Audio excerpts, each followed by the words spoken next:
Hey, you made it back. Congratulations. It's just in time for game 2. Good choices. It's almost like there was a countdown on the top corner or something, but good job.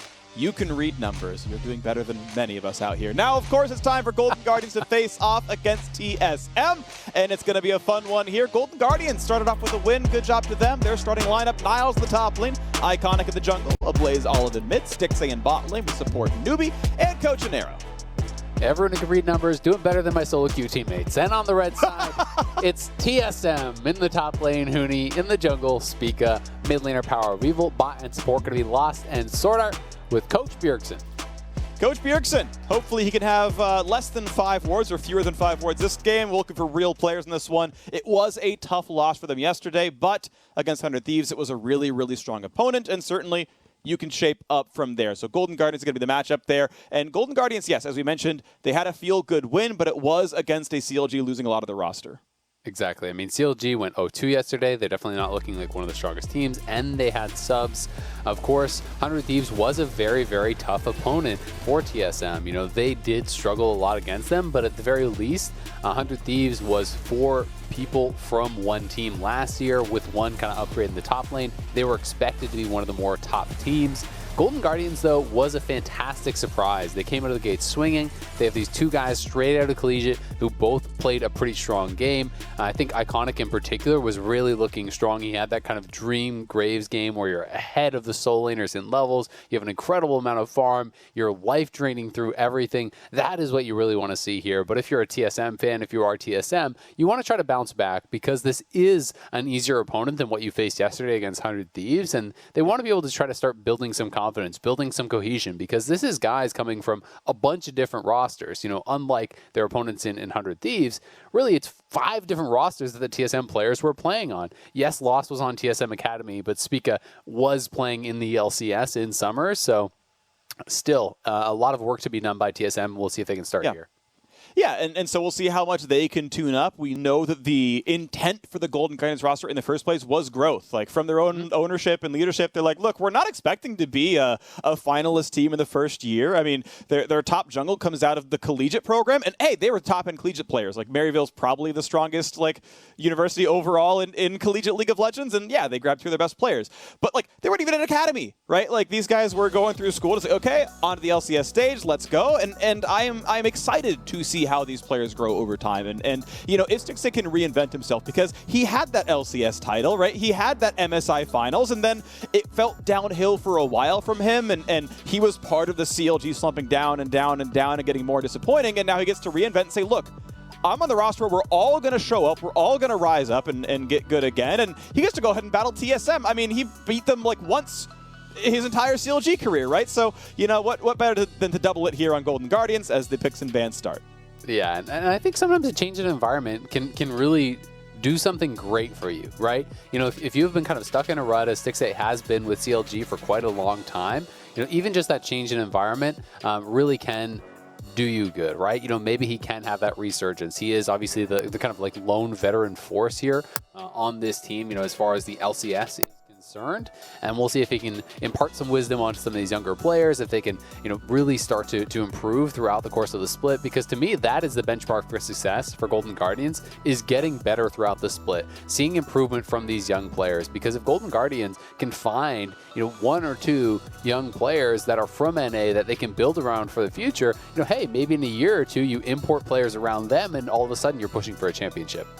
Yeah, we'll see what happens. I mean, maybe it turns out that, you know, Niles is the next Licorice and Iconic is the next Blabber, and we're just going to keep naming C9 players. I mean, Stixay won the LCS in his first split, replaced Doublelift, and still won a title. Like, these players, you know, I mean, I want to say, like, we have seen players pop off instantly. I want to kind of go back and, like, think about World Champions. Like, how many times was there a player who won Worlds in his first year? Like, Jackie Love won it his very first year. Like, you've got all the Donwon guys who, like, showed up for semifinals the one year, then win it, like, the next. Like, this kind of stuff can happen. You can pop off early on, but let's focus on Golden Guardians are going to win Worlds. You heard it here first. Golden Guardians are going to win Worlds here, from collegiate world champions to world champions. It's basically the same level of play. Talia locked in for Iconic, played Graves yesterday, gets to play another high impact, high farm, high damage champion. I think Talia is maybe all around the strongest jungler, just based on the world we're in with League, where most good top laners are carry AD champions like Renekton and Camille.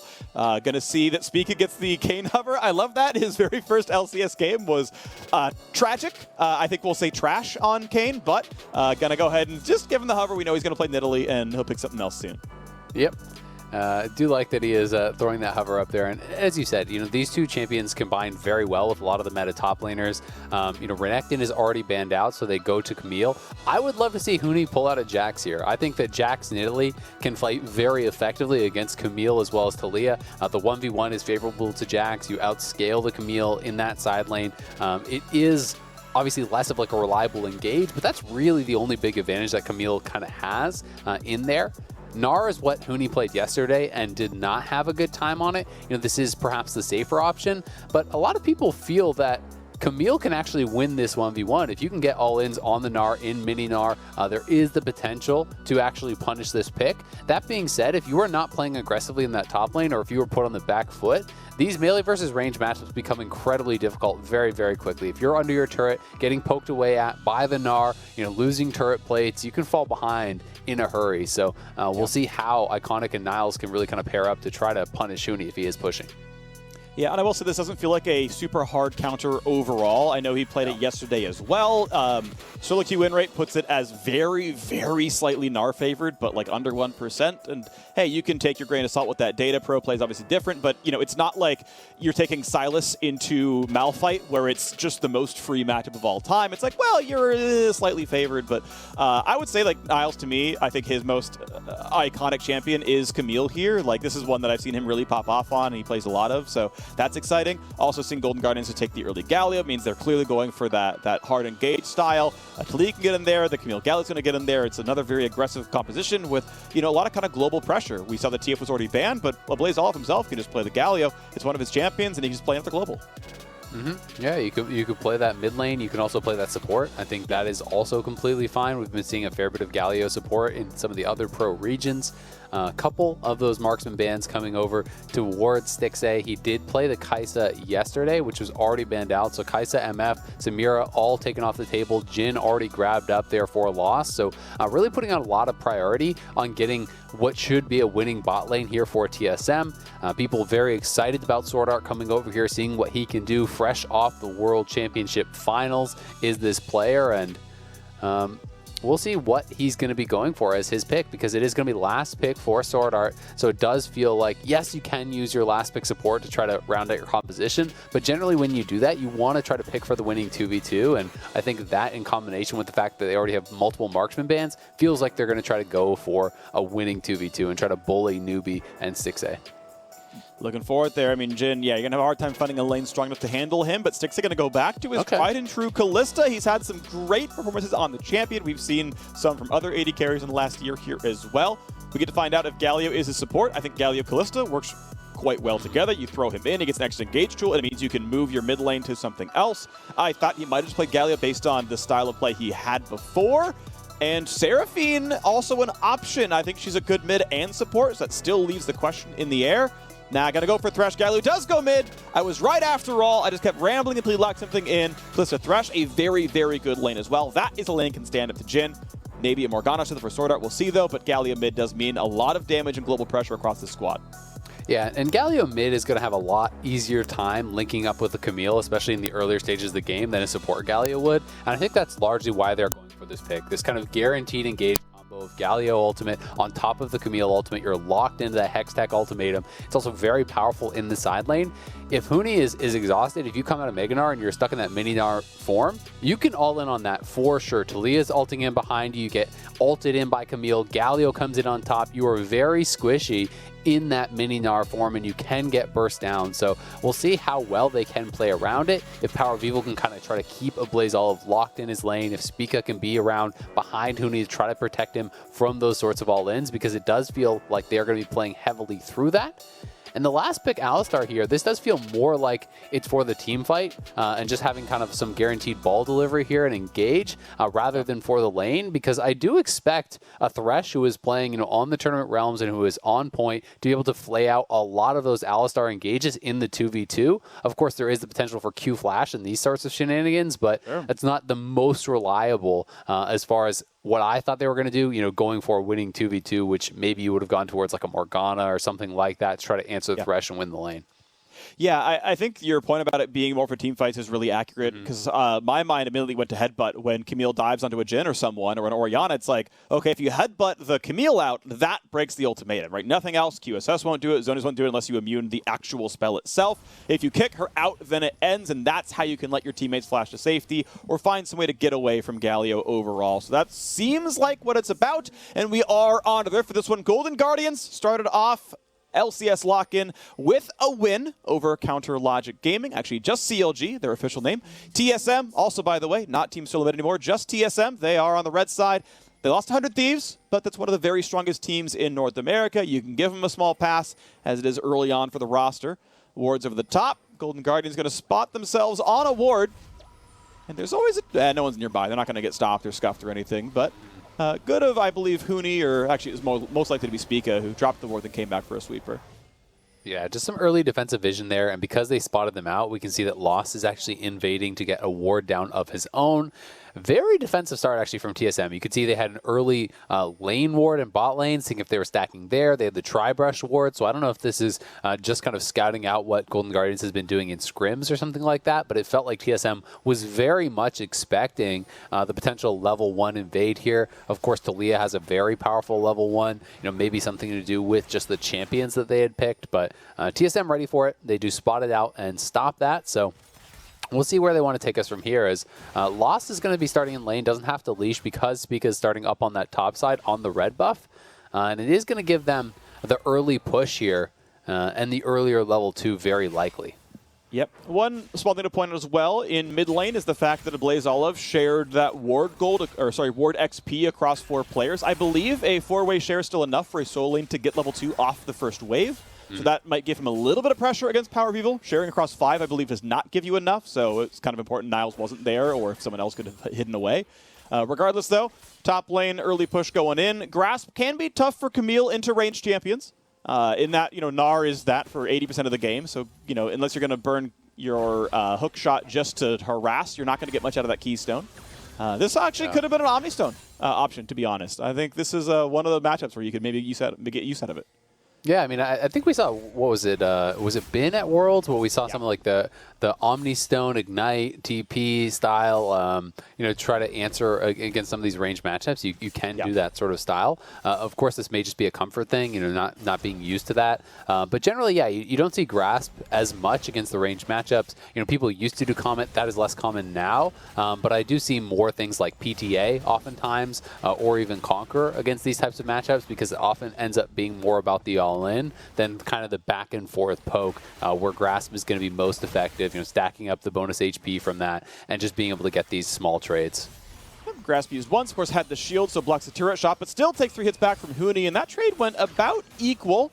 So wave gets shoved in. Talia is top side. We know Spica's on the other side of the map, so theoretically a chance for a dive, as Icon is going to take down Scuttle Crab and does the fairly standard Talia clear, which is skip wolves, do everything else. Start bottom, go to top. That's going to work pretty well, but ultimately just going to end up grabbing wolves afterwards and doesn't go for any kind of plays topside. And you can see that TSM was actually pinging right on that Scuttle Crab as Iconic was doing it. So having a very good idea of where he would be, of where they expect him to be. And it's always really nice when you have a jungler who is very competent at tracking this, or perhaps it was someone else doing it. But largely it is the jungler calling out where they expect him to be based on the timings, based on knowing the speed of clear for those champions, and having accurate tracking is going to make it a lot more safe for Huni. But nice for Niles, because he did get to fully push in and reset the wave, and he's going to be able to recall without actually having to expend the teleport. So grabbing a second Doran's item here, plus the refillable, has the Doran shield now, plus the blade, will be able to withstand a lot of this kind of range harass that could come through here from Huni, and we'll see if he's going to be able to get control in this lane. Yeah, Huni himself able to stack up a bunch of extra health. Mininar has, I think, the literal lowest base health in the game, at least by high levels. He's eventually got less than Yuumi as that scaling kicks off. But early game, he's still fairly frail. Grasp gets to kind of supplement that a bit, because the flat 3 health per trigger is actually pretty meaningful at that point. It's a substantial amount of your tankiness. So Huni's going to stay alive right there, pushes in his own wave now, takes his recall back at 5 minutes. We know that The first dragon spawning in a second. We've still got 3 minutes to go until everything else comes up. And this nice little flay. Yeah, Nubi's going to take almost no damage here. Aftershock on. This is actually going to land up pretty well. But, okay, I take it back. Took more than almost no damage. Aftershock turned off, and Lost got 2 autos in. Yeah, that was honestly just really nice. Sword Art got point blank, so there's no chance of actually flaying the headbutt. And then he headbutts him against the wall, into the root, then out of the root. They do that pulverize, knocking him up in the air. So pretty much maximizing the CC that they could have there to get the extra auto attacks in, to get the extra bit of damage. Then obviously Trample stacking up. You get the auto attacks done from Alistar on top of all of that. And just really nice layering of those 4 different CCs, essentially. So those plays were really great. That attempt at a freeze from Golden Guardians was trash. Like, it was a nice attempt first by Newbie to catch the wave. Because if you catch the wave, you can hold a whole wave there, and it's a freeze, and then you deny a bunch of golden XP as Lost and Sword Art have to recall. But the way it was managed, there's only 2 minions left, and it's right in front of the turret. This wave will always break, and it will go right back to TSM's turret. There's no way to make them overextend. You will barely deny any farm, and it's you know, you can't set up for the Taliyah gank because they can just sit under the turret anyway. It's not going to do anything bad for them. So, yeah, you can see it kind of mismanaged. Still grabs the cannon, missed 0 cast minions, misses 2 melees. This could have been an entire freeze, and they only denied 2 melee minions, and that means that Lost is going to be able to get almost all of the golden XP. That said, bot lane is still shoving. They've still got pressure over the lane. With it going into the turret, it means that, hey, no problem, they can just show up for the Drake instead. Yeah, exactly. And you know, if they were trying to freeze, it obviously was very mismanaged. If they're trying to set up a slow push to then go for the dragon, hey, then it worked out. So they do at least get something from that pressure. You know, the wave gets pushed out. Stixday, yes, he's not denying any minions, but he doesn't lose anything because he did reset it, moves over to the dragon. They grab that for themselves. So not too bad overall, I would say. You know, it just kind of depends what you want to prioritize. Do you want to prioritize the gold from a freeze, or, you know, going for those early stacking dragons? And in this case, I think with Kalista, it can make sense to try to move towards a quicker soul, and we'll see if they'll be able to continue that stacking going forward. Okay, well, the stacking is going all right. Farm pretty equal across the board there. Even the junglers within one camp of each other. We get a replay of a top lane fight that we hadn't seen. Yeah, we'll see exactly what does happen here. I can't really break it down because I have no idea. But it was, okay, so Flash ultimate there, looking for the spear from Spica, but Niall's able to flash out from that. So it is just a trade of flashes from those top laners. Huni obviously expending the ultimate, but that's not really a big deal for Gnar. As generally speaking, it's up anytime you do want to use it. The cooldown isn't very long. But Niall's going to be happy to have escaped that first gank, and we can see it Blaze Olive kind of cheating up towards that top side. And anytime you do see him missing, we are going to have Huni playing pretty darn safe. That being said, it looks like they did have top scuttle, so that is going to provide some safety there for Huni, who's going to be without his flash for the next couple minutes and has to be very wary of the potential gank coming through from Taliyah or Galio. So now Sword Art, with a nice aggressive control, gets to get behind Golden Guardians here. Now, Stixay is level 6 on Kalista, so Thresh is basically not a real target, and Thresh himself can play at this range and say, hey, if you go for any play ever, I would just Lantern Kalista and she's safe. This is ungankable with this kind of play. Newbie, I think, playing the lane really intelligently. I absolutely love Threshers who understand that, look, half the time in the lane or a third of the time in lane, I'm going to play a screen behind you, because now if I'm threatening Lantern, there's no play. And we're always safe, we're never killable. And the ability to play far up as an engaged support and far back as a disengaged support, I always really respect players who are intelligent enough to identify both those halves of the champion. Yeah, I agree completely. I mean, that is so much of a champion like Thresh's positioning, right? As you're saying, are you putting on pressure because you know your jungler's in the area, or you're ungankable right now? Are you in a position of vulnerability when Iconic is topside, so you're sitting behind your AD? Because the added pressure you get from maybe denying a CS or two isn't worth the potential trade-off of dying there. They should have been spotted on that ward moving over towards mid, so Power of Evil going to be playing very far back.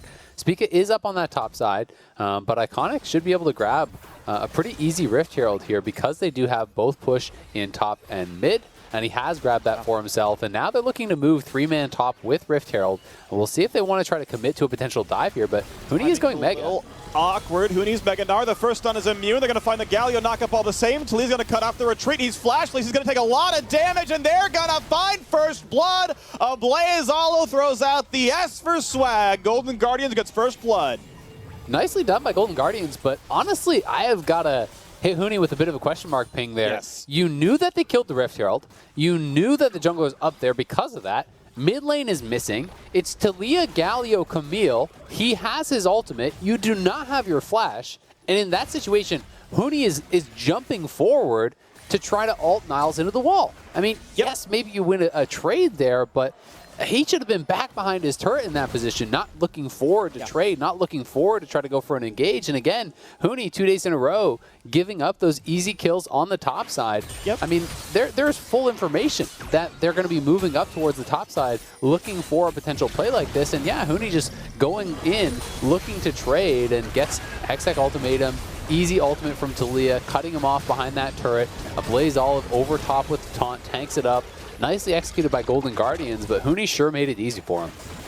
Just imagine he saved Gnarl for that dive right there. And Blaze Olive has Spellbook, not, you know, Aftershock. So you set him on a turret, you get a trade kill for that one. Yeah, definitely an overextension for Huni. That was very notable. It's a misplay for sure.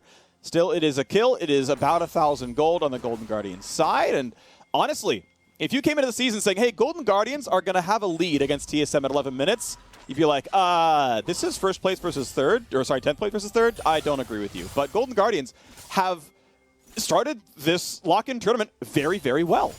They really have. They are playing as a cohesive unit, and Huni has been kind of off in his own world through 2 games, has not been coordinating well with the team, you know, in a number of different circumstances. So we have to see TSM try to improve on that. Now Power of Evil potentially in some trouble. Hill gets taunted, 2 shoved back. He's so low, his flash is already gone. Shockwave catches the Blaze Olive, but who cares? He's going to survive it all anyway. Beautifully done. Yeah, nice gank there. It doesn't cost them anything except a little bit of time, and they get the flash off Power Evil. They get the ult off of Power of Evil, so no real threat there. And now they can even start to cheat up towards topside. Look at Huni. He is back by his tier 2 now, knowing that there's no ability for TSM to actually respond on the top side. They're going to get a full turret in the face of Huni here. He is already down over 30 CS. He's going to lose even more. He's going to lose the entire turret. Niles is going to be monstrously ahead of Huni here.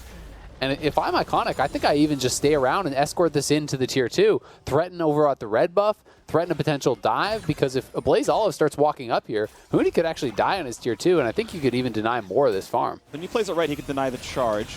Actually pretty easy because Wave's in the way, but in case it was going to go through, yeah, I kind of would like to see Iconic and Niles push more to shove the Wave in to make that charge more likely to happen, get the turret down to about 1/3, but end of the day, it's not going to mean too much. There was a Drake traded, well done to Spica. He went and soloed the Ocean Drake as all of the shenanigans were happening topside, so a small consolation prize, but obviously you'd take a full turret with 5 plates over that one every day of the week. 1 turret plate taken on the bot side. Good job to Lost and Sword Art for their small advantage down there. Yep, looking very good thus far, you know, in this 2v2, but it's been pretty passive in the bot lane 2v2. Lost is doing well, and we'll see his Sword Art now has Swifty Boots if he wants to try to get out on the map. He is playing Phase Rush. This is kind of for the chase down. You do your initial combo, you pop your E, and obviously have to stack up to be able to get that empowered auto. And so what Phase Rush does is you can proc it pretty much immediately, and then you just run on top of them with the increased speed to hopefully then stay up on top of that carry, smack them with the auto for the stun. Oftentimes you can even chase someone down post-flash and land that stun, so it can be pretty effective, but you are trading the upfront tankiness of Aftershock for this, so especially if you don't have your ultimate and you are playing Phase Rush Alistar, you really are paper. Yeah, and thankfully, I guess there's no true damage on the Golden Guardians roster aside from Camille Q, so, you know, the ult's going to do okay at keeping you alive against most of it, but yeah, as soon as that time's out, it's rough stuff right here. Looking like a scuffle in the mid lane here, 14 minutes in, TSM can look for a play as Newbie's going to stack up some of those Relic Shield hits, the Blaze all going to kite back. That's a root, that's a Lantern though, and you would have loved to Shockwave it if there was anything but a Thresh waiting to make that safe. Yeah, exactly. Newbie again, right place, right time, sitting around trying to defend him. We can see that Sword Art moving back towards bot side, but 6A, well aware that he could be in trouble, is going to be able to kill off the wave and then just back it up. TSM having a lot of vision down in that lower quadrant, trying to play around Dragons, trying to play around Lost and Sword Art. They are playing a very passive game. by no means is TSM out of this game. They are behind, and especially in that top lane, they're very far behind as they go for a kill on Power of Evil. Beautiful. Oh, I wanted to talk about how good Rocket Belt Galio is in mid lane. You pop the active, it's a bunch of move speed. You can chase anything down you want. Spica's got to get away. He's going to try to live. Otto still coming through. Iconic's here as well. Welcome to the LCS. Welcome to the 3-0 start in your second game. Beautiful so far. Golden Guardians showing everyone what's up. And now Niles wants to dive Huni under his turret. He's got a Galio backing him up. Goodbye to Huni. This is amazing. Golden Guardians are slaughtering the opposition. TSM is in absolute shambles. They are getting stomped by Golden Guardians here. Golden Guardians again looking so strong. No fear across the map. You talked about it, the Rocket Belt play to start it off on Power of Evil, bursting him down with Iconic. They then catch out Spica and Stixxay flashing in to soften him up for his jungler to get that kill. Then knowing the jungle's dead, mid lane is dead, Niles going in for the dive on Huni. He was mini Nari, he's playing Divine Sunderer. He is not tanky whatsoever. And a Blaze Olive, the easy ult over top after killing the mid lane. He's up in the top lane, getting another assist on a kill there. So here it is one more time. This was just really well set up. You know, you talked about the Rocket Belt. We're going to get to see it in action here, just trying to stay in range of Power of Evil. Then as he steps forward, they know Iconic is right there on the side. Rocket Belt, flash, taunt, into the Justice Punch. The seismic shove comes over the top, and Iconic, you know, boxing out Spica so he can not actually chase down a Blaze Olive for the kill. Then Stixxay flashes over, cannot finish off Spica, but he has him very low, and Iconic coming in with the ultimate, getting another kill while the Blaze Olive roamed up towards top. Nice shockwave, though, from Power of Evil. Yep. Sword Art wants in. Newbie's an easy target there as well, still getting shot in, but pulled back. Beautifully done. Huni can't land the ulti either, and they all get away with it. Golden Guardians, they have made every offensive play work. They have made every defensive play work. But the next Dragon's up in a little bit, and the health bars are low.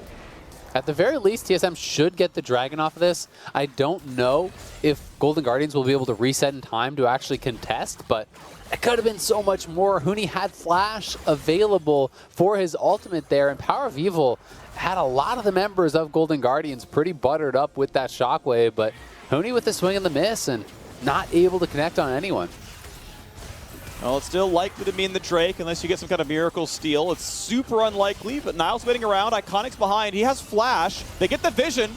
Does he even go for the play? It's such a risk if he does. He'd be probably boxed out. Goes for the hook shot. Can't land that one. Over the top he goes. Galio going to show up in a second. Sword Out an easy target. At 5 HP. Flashes away to safety just barely. Galio comes in. A Blaze Olive on Spica. Can't find that kill just yet either. Lost on the way out. Niles. Yeah, he's got to run away. Iconic got to be careful now as well. Boxes off the team. Lost is alone. He's got to be careful though too. Autos will kill. Iconic's one out away from dead. Flashed away to safety. Blaze Olive has to run away as well. A mismanaged fight. That bounce could have meant to kill Niles. What? Finds himself one as well. Slows down Huni. He's got to run though. And they somehow get away. A messy one for sure, but somehow at the end of the day, Golden Guardians still goes 1 for 0. Yeah, it looked like it was going to go bad for Golden Guardians. It seemed that they were over chasing a bit. TSM did a good job in the initial play, pulling back. But then Niles finding the kill onto Lost, has the team behind him, able to escape after grabbing that kill. Golden Guardians just looking so good here. TSM had already pushed back Golden Guardians on the previous play. They had the reset. They try to go in for the fight. The initial hookshot misses on Spica, which kind of dissuades a lot of the chase through. You can see that the Camille is moving down towards the bottom end of the fight, trying to get Sword Art and Huni, a Blaze Olive, kind of going forward a bit by himself. Stixxay was hesitant to commit to that play, knowing he didn't have his flash and didn't really want to funnel into the corridor. Then as Iconic and a Blaze Olive go over here onto Lost, it looks like a Blaze Olive maybe is going to get chased down, but Newbie again, right positioning with the Lantern, then the hookshot flash coming through from Niles, taking out Lost. And Huni cannot chase in because of the members behind him. They're trying to set up for a dive, though, onto a Blaze Olive. We'll see if Iconic can get up here. He doesn't have ult, and a Blaze Olive is looking like he's in 1v4. Sword Art has no ult, so he can't take a turret very easily, but now Blaze Olive is alone. He's going to taunt one. He's going to put him backwards. He's going to flash away. And he's going to make it out. He's going to make it out. He's just fine. Has to burn a summoner for it, which is certainly a cost, but still no deaths on the board for Golden Guardians. That said, they are down 2 Drakes to 1, and their turret lead is only 1. They have managed to win in champion combat. They have managed to certainly get more push overall, but TSM can still strike back. They can look to find plays, and look, if it really goes well for them, they're 7 minutes away from Mountain Soul, and that can turn a lot of a game around. It really can, but Golden Guardians are not being inactive during this time. Yes, their mid laner had to flash, but probably going to kill mid lane turret. They got the mid lane tier 2. They already got the bot lane tier 1, and they're pushing the bot lane tier 2. So Golden Guardians got a lot during that. They do lose the top lane turret, but they get 2 of their own. They get about half the HP off the tier 2 in bot. And they have a monstrously strong Camille. They can play through split, try to continue punishing Huni, who is so far behind. It's already 2 completed items there for Niles, plus the upgraded boots.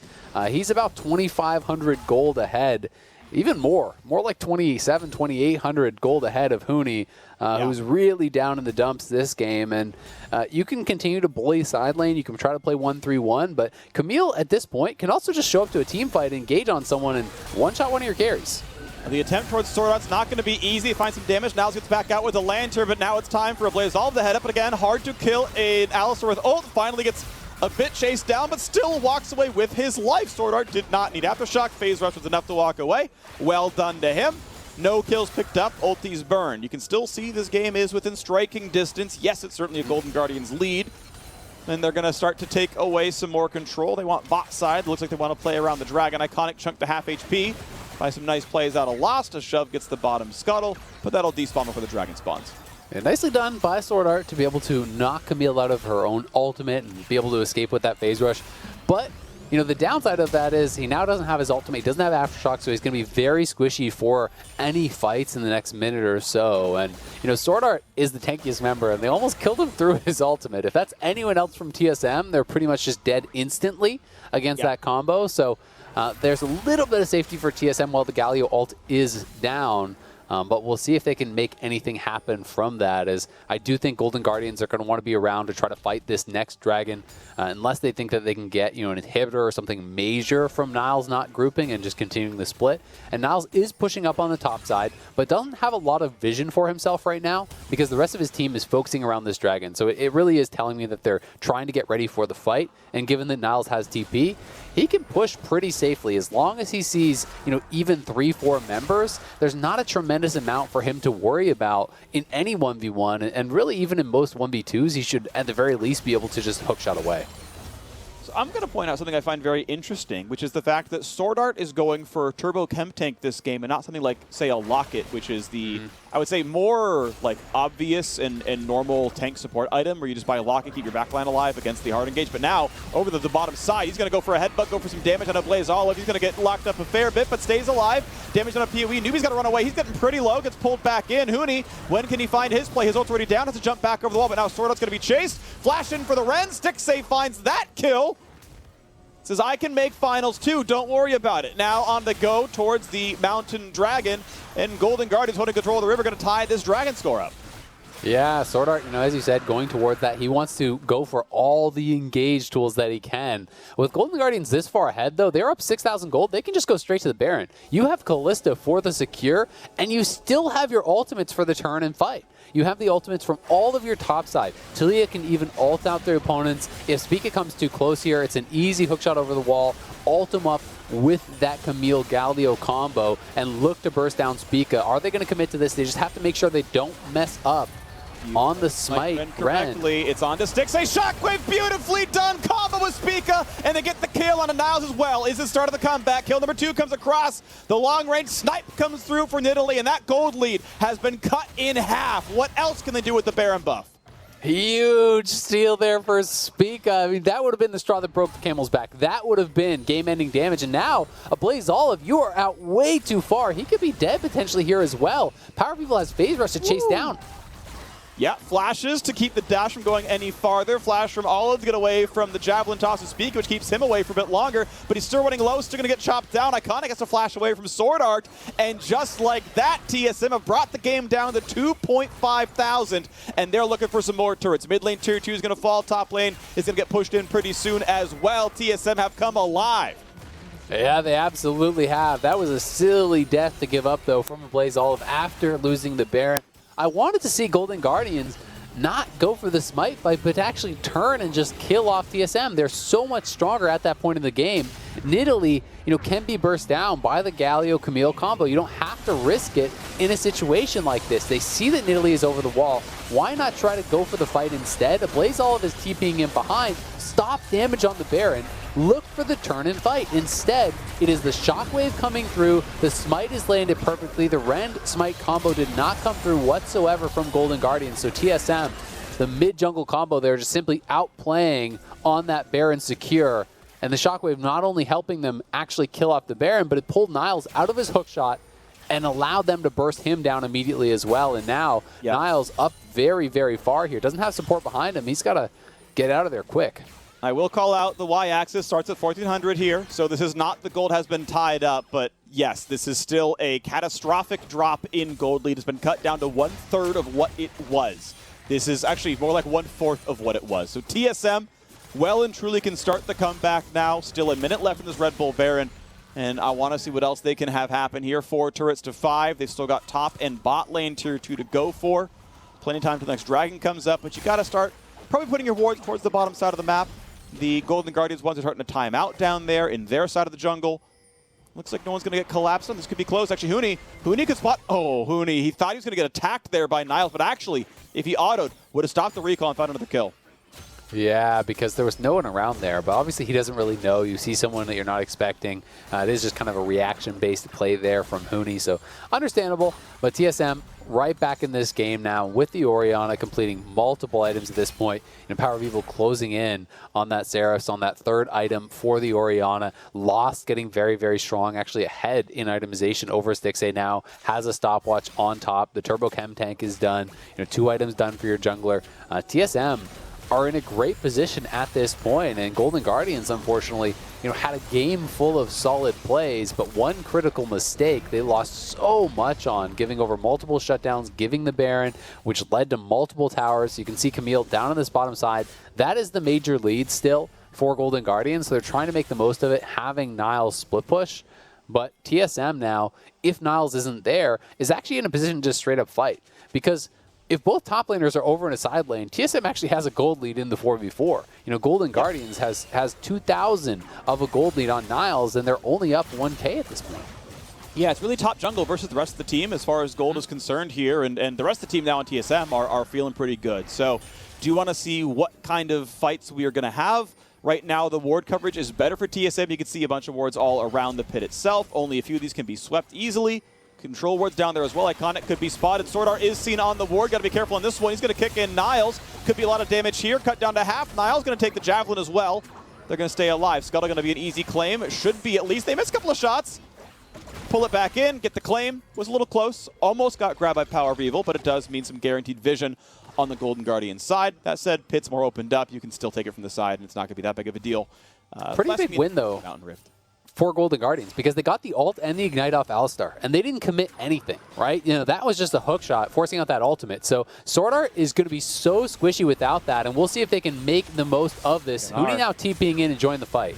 Huni built up the entire rage bar and pops in. This is ideal timing. Well done to TSM. Well done to Huni to build the bar up, then TP in. Going to be claimed. Dragon number 3. Soul point for TSM. The gold difference only 1,000. Niles comes in, looks for the engage, dives in on a PoE. Zonius keeps him alive. Sword Art in the front line, but he is squishy. Shockwave catches one. They're going to get a shutdown and a Power of Evil, though, and it's time for the chase. Niles dives in, can't find Lost, but he may just lose his life, and he does. Sword Art shows up for the combo. Trade it back, though. Niles, sorry, Iconic on a triple kill, and he's looking for number 4. Lost. He's going to be his health bar. That's going to be the health running low. He's trying to find the crit. Can't get it yet. He's stuck under his turret. Hook's a bit wide. They're going to shove in some waves. What's the play going to be? Baron in 40 seconds. That's going to be a hard one to set up for. A 3-for-1 as the trade for Dragon. Yeah, it is pretty good for Golden Guardians on the back end of that play, picking up a lot of kills there, but not quite nailing the execution as Niles not able to land on a few of those combos. The initial engage here over on the Power of Evil, but Niles can't get his ultimate off in time. And so does take quite a bit of damage against the wall there. Sword Art was doing a good job zoning with Huni. They know that the Mega Gnar is active, and just with the tail end of that Rage Bar, Huni's able to scoop Niles into the wall. A good Zonia has blocked the initial bits of damage coming through, but Niles able to get forward on top of Power of Evil. Iconic had the flip in place, and then Niles going into the back line but a little bit of a solo mission and takes a tremendous amount of damage there. Sort of flashing in to help finish him off, making sure they knock down that Camille. And the fact that Lost got out did mean that TSM didn't really end up losing more than just the couple kills, and now are the ones starting the Baron for themselves. Blaze Olive is down on the bottom side. I don't even think that they're aware of this. This is pretty beautiful. There's pings going on. They're like, hey, this is looking a little fishy. Niles is like, wait a second, we got to pull the TP. We got to get everyone in here. Okay, it's at 1,500. Niles going to dive in for some damage. Can there be a smite steal? No, it's going to go over to Spica. Is that enough for TSM to win the fight? Lost kites away, jumps over the wall. Poor Sword Art's going to be left alone, but you will trade Alistair for Baron every single time, and there's not going to be a chase down. A great call for TSM, a solid escape, and the gold still stays at 1,600 apart. Really decisive stuff there from TSM. They saw that Blaze Olive was down on that bottom side, and even though Golden Guardians did sniff it out, it was too little too late. By the time they got eyes on the Baron, it was already down to 1,400 HP.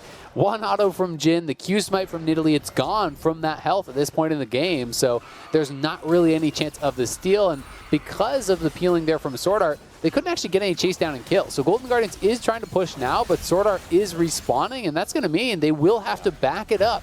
And they're going to have this Baron, till right up when that next dragon spawns, and that could mean Soul for them, because they should have the run of the map during this Baron.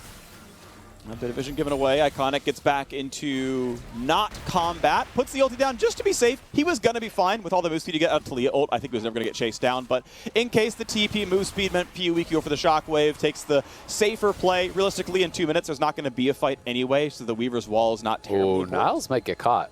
Getting a little chased. If he's paying some level of attention, he can still hookshot away. Kind of goes near the wall. He's far enough away that, oh no, he's not far enough away. What a perfect pulverize. Niles goes down the hedge splash. He was not expecting that part of it.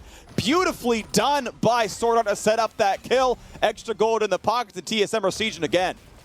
Beautifully done by Sword Art, as you say. Really nicely timed, but you have to say, Niles knew that people were in the area, had no vision in his jungle, no one from his team behind him, and despite a fantastic start to the game for Niles, they built up a big advantage for him. He hasn't really been effective with that lead, hasn't been able to turn it into anything for the team. And TSM now feels like they're starting to run away with this game. It turned on a dime at that Baron, Spica with the huge steal, but from there, TSM have played a strong game, and they're going to be engaged on Stixxay. Engage. Stixxay's going to go down for this one almost certainly.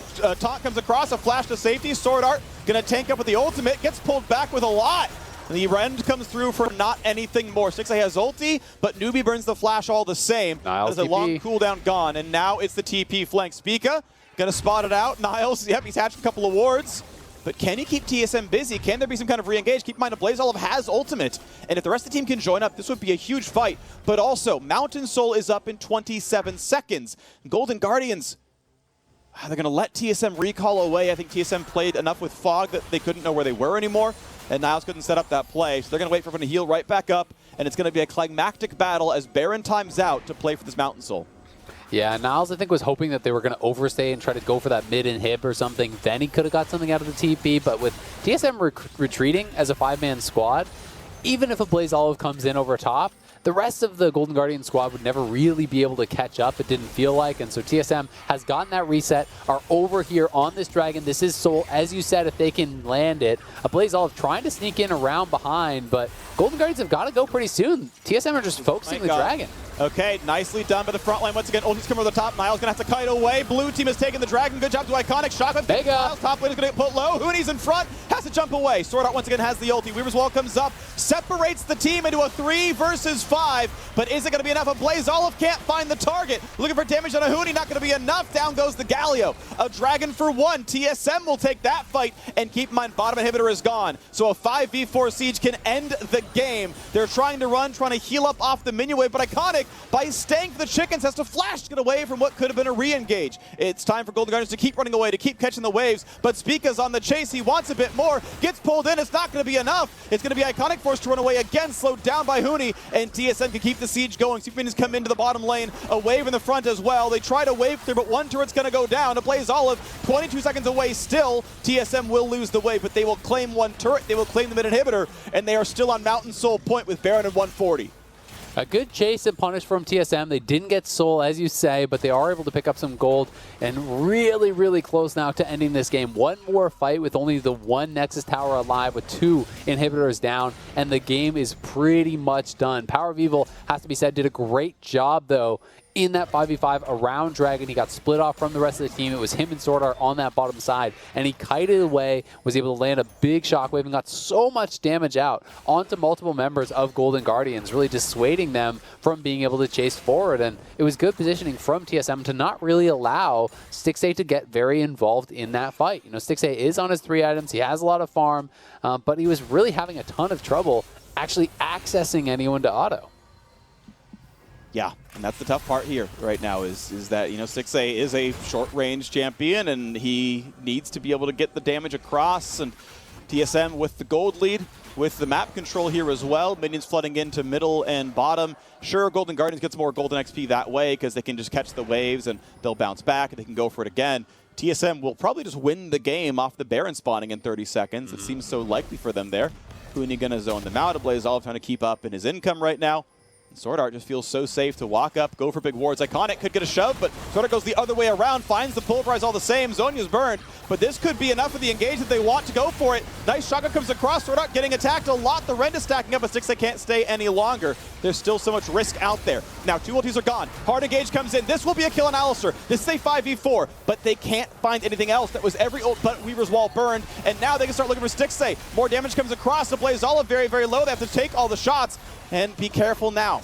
Huni, low on Gnar energy, has to wait for a while. Niles can't find his way in. Be careful of the 4 shot, putting him down to half HP. More damage onto our Stixxay as well, and the bot lane is stacking up. Baron is alive, but be careful because a lot of this base will die to just the minions.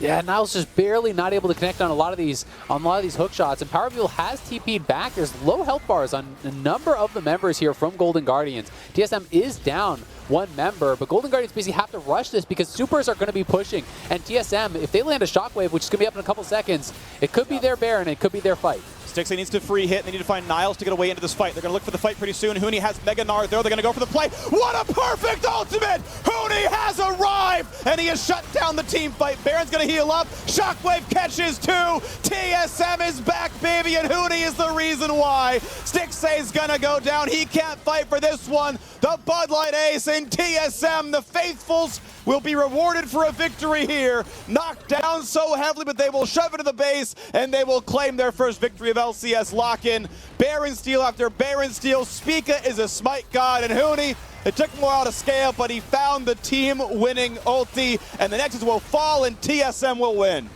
Yeah, beautiful Mega Gnar there from Huni, ulting Niles out of his hook shot, immediately stunned as he tried to come out of that Baron pit, tried to turn for the fight. TSM, they surely had to work for it, as Golden Guardians had an incredible first 20 minutes of the game. But that hero Baron steal, for me, from Spica, really changed this one. It felt like so much about the mid-jungle duo here from TSM. The playmaking there, combining for that shockwave, plus Q smite coming out of the Nidalee, stealing that Baron away, felt like the turning point of the game. And those two were massive in the team fights as well. And you can also see that wasn't the most impressive scoreline. Swordart did have some really nice plays, catching Niles in the bottom lane, sacrificing himself in a number of different scenarios to actually allow his carries to escape, to help finish off kills. Some pretty selfless play from him there. TSM going to be happy to have come away with the win. Still a lot of work to do to shape up in what was expected to be a landslide victory for them, but ended up being a really tightly contested game. Yeah, and that's kind of the thing, is now you got to think about what does the game mean overall, what's it going to mean for the players and their thoughts, because as you mentioned, right, TSM coming into the week, you're like, okay, 100 Thieves is a close game. You know, their fans give them the edge, probably, sure, but like that's one where you can lose and say, okay, yeah, they're a very good team, no problem. But Golden Guardians is the team you should come in and be like, we just grabbed Swordart, like PoE is the best understudy for prediction we could have gotten, like we should be clapping, like this should be free, and it was a lucky win. I say luck, it wasn't RNG, it was a good Shockwave Smite combo, sure, but like, wow, you needed heroics to have a chance at winning that game because you were getting outplayed for 23 minutes straight. You came away in the end, you know, Huni finally found a good ulti at the end to help stuff some of the re-engage as well, good stuff, but like, man, that was such a hard play to go for. On the other side though, honestly, if you're a Golden Guardians fan, you should be happy. They complete smash CLG, and they honestly looked good against TSM. Yes, they got screwed in the Baron play. They could have played it more cleanly, absolutely. Niles overstated some silence a few times, as you had called out, Azael. Agree with that one as well, right? There were misplays, but like, this is the second game of pro play for 3 of the players, and I mean, that still looks really good. If it's your second game ever, for all those guys, especially Iconic, I think he was the most blameless of the squad. Like, look, overall, pretty well played to this squad. I think they are very, very good, and I can honestly see this team. People are expecting 10th. I don't think 10th for Golden Guardians. Get the rest of their whole rosters, give them a practice. Golden Guardians may be a playoff team already. Like, they look good. They really do. I mean, it's a disappointing loss given the state of the game. But if you look at what your expectations were coming into these first 2 games, they won their first game. They were competitive with TSM in their second game. And so a great start from Golden Guardians. But TSM do come away with the win, and rightfully so, off the heroics there. And on the other side, we'll hear from TSM's mid laner, Power of Evil. Don't go anywhere. Your Honda MVP! Dreams aren't achieved overnight. They take passion. It's Mr. World, right? Dedication. And even then, there are no guarantees. But for the LCS, that's the power of dreams. Too bad! It means you never give up. It means you always play again. Honda, proud automotive partner of the LCS.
Ooh, welcome back, everyone, to the LCS after our first official barn burner of the 2021 season, and it's TSM who comes on out fire, all on right. time. Some things were on fire, and we'll get into what those things were. There is a whole heck of a lot to talk about, and I promise you we will get to the comeback mounted by TSM and how they ultimately came away with a 1-1 record here on day 2. But Hi, I'm coming to you first. I know you have some strong thoughts on the way that Champ Select broke down in this one.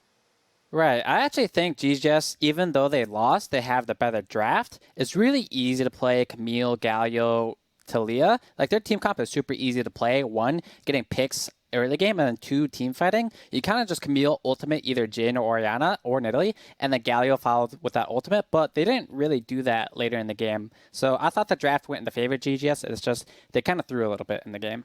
Yeah, they had a great starting point. It wasn't just the draft that set them up well. The early game went entirely in their favor. And now I'll just broadly ask the question to you, Primal. Did we grossly underestimate this Golden Guardians squad and the potential that they have coming into the year?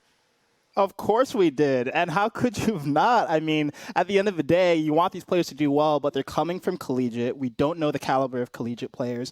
But yet again, we've seen that Iconic and Niles can step up in these moments. And in particular, I thought that Iconic had incredibly good Talia play, really immaculate ults that I think kept the team in the game even when they were behind. But yeah, I rated them 10th. I rated them as a hard 10th, and I was wrong. So these guys are good.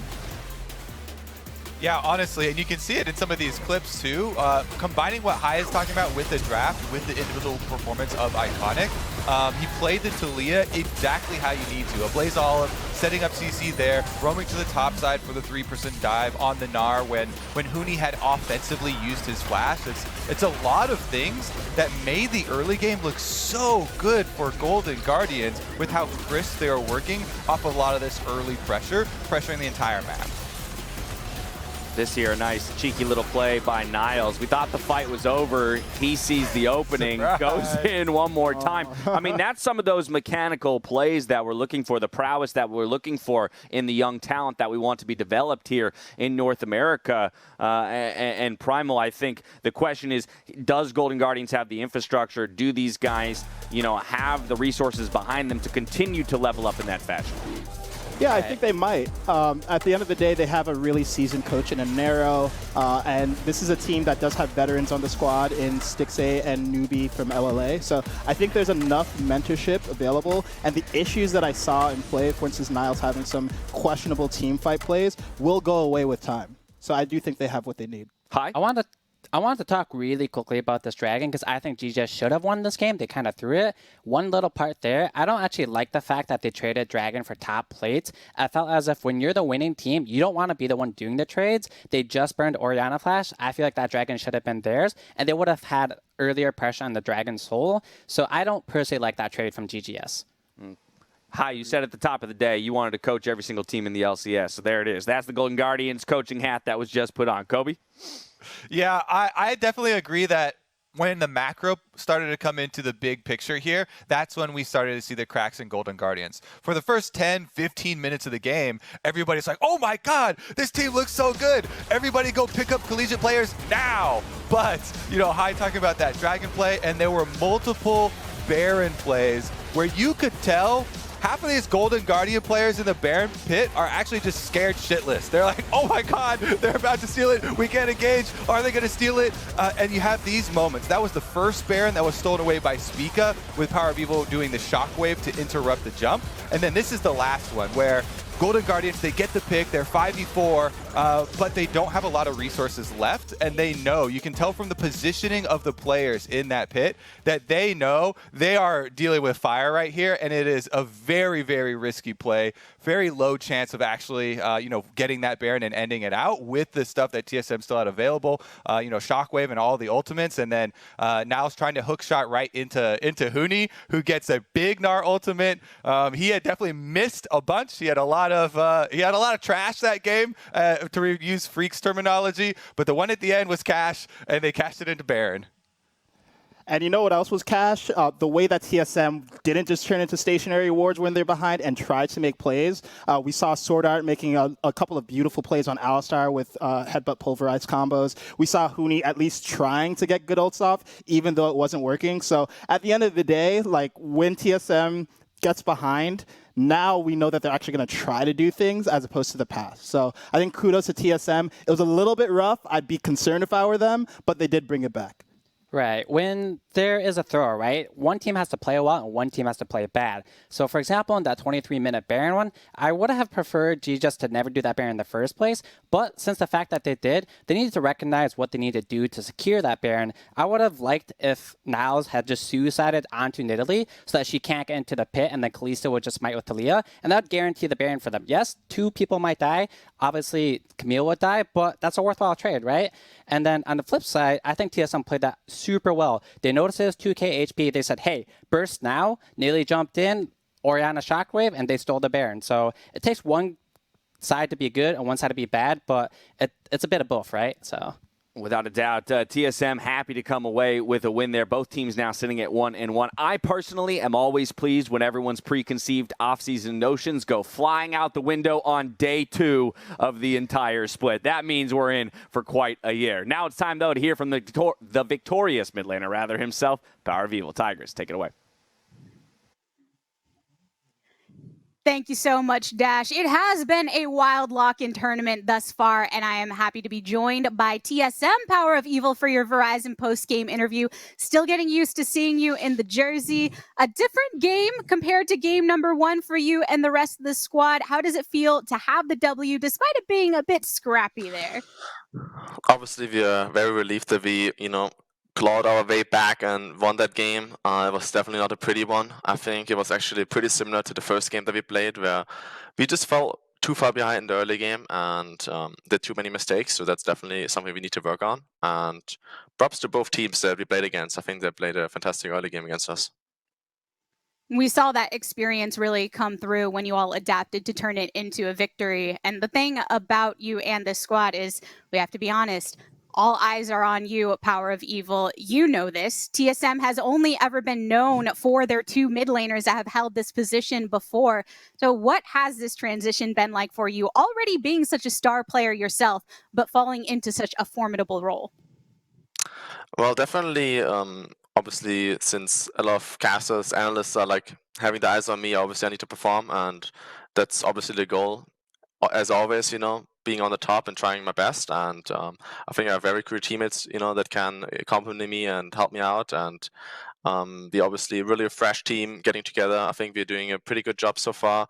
I think we just need a little bit more time to really click together, but I think it's going good so far, and I think winning this game really showed that we are a strong team, because I can't know how far behind we were, but we were all really experienced players, and we saw them doing the Baron, and I was calling with my jungler and the rest that we're going to burst it at like 2k, and that we're going to steal this with Shockwave, and that we were confident afterwards when they were in this disarray, that they just lost the Baron, that we even killed a few more members, and it just really swinged the momentum entirely.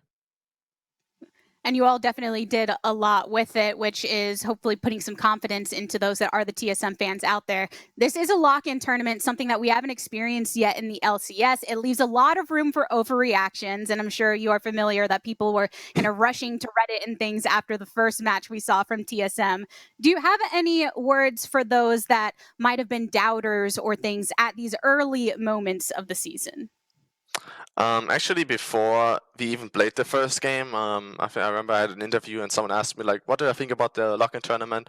And I really think the lock-in tournament is mostly to see what is your team's strength at the moment and their weaknesses, and what can you fix and what can you, learn from this event. Because obviously, unless you're first place, you don't win anything, right? So you should just try to get as much experience as you can, get that stage time with your teammates, be in that high-stress situations, and just really see like, oh, okay, we are struggling because of these mistakes, or we're struggling because we're not adapting towards this. And I think you can learn a lot from this lock-in tournament, and I think most teams should try to, just see what they can take away from this to do a spring split. Last thing I want to get from you before we end it is, in terms of learning a lot from this tournament, getting to face off against a lot of new players. You just faced off against Ablaze Olive, who did have some great moments. Is there a new player coming into the league that you are looking forward to facing off against most? Well, definitely I'm looking forward to face Pugs again. I think he's a great mid laner, and it's a long time that I didn't face him anymore. I think it was Misfits and Origin when we clashed on in multiple finals against each other. So I think it's going to be wild seeing him again on the Rift in North America now, and happy to face him.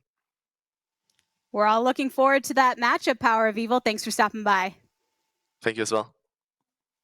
Speaking of perks, on the other side of this commercial break, we do have FlyQuest facing off against C9. To find out who is victorious there, stay tuned. Jake from State Farm. I would like to formally extend my gratitude for the Russell rate on my insurance. Do you mean surprisingly great rates from State Farm? I don't believe in accepting help, but I'll make an exception. Here's the deal, Russell. There's no special rate. These prices are for everyone. With the Oak and the Eagle as witness, consider us square. I made that from memory. I know your face that well. When you want the real deal, like a good neighbor, State Farm is there.